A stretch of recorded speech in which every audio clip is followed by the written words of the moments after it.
It's a lack of awareness because you're not thinking, okay, if I go on a date with this guy and he links me in with his charm and his looks and then we give each other a kiss and all those chemicals like phenylethylamine and dopamine start kicking in and I become addicted to this person, then this person has access to things they should not have access to.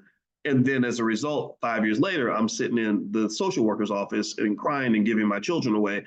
I really think that I think these conversations need to be had. I think that smart parents will kind of help the kids kind of connect the dots and develop not just the consciousness, but also the discipline to implement because pay attention, think about it like this. Think about health, which is more important than wealth. Health and wealth are connected, but health is more important than wealth because if you ruin your health trying to get wealth, you're going to end up giving up all your wealth to try to get your health back. Big Pharma will sell you lots of pills on your way to death, right? As you're dying, they will sell you lots of expensive medication to make sure you die broke, okay? So if you talk about health, think about it like this. Most of the health ailments that kill people in our community are things that are preventable and predictable. There's nobody in this room who's going to be surprised if I say, if you eat cheeseburgers and sugar and fatty food and fast food for every single day, it's eventually going to kill you. No, there's no one that would be surprised by that.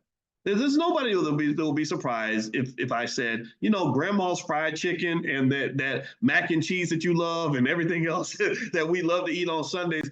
That's not good for you. That's probably that could take you out. That's why your grandma got a toes cut off. That's why your Uncle Fred died of a heart attack at the age of 50, right? A lot of these things, right? None of this surprises us. We know these things. We are aware.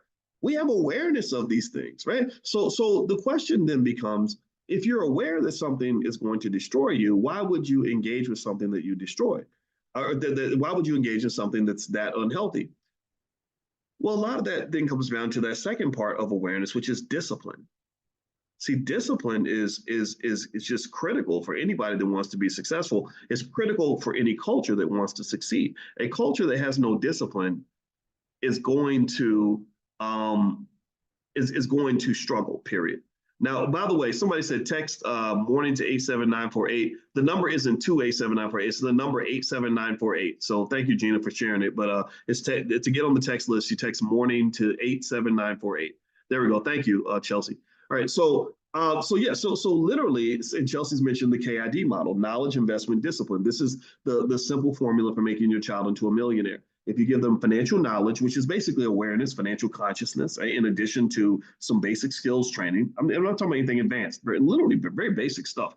And then you give them some investment, very basic investment on blackwealthmasterplan.com, $5 a day. That's all you got to do. You do that from the time they're born to the time they're 20. They got $100,000 to work with. So now they have awareness and knowledge. They have investment. Now the only other piece they have to have is discipline.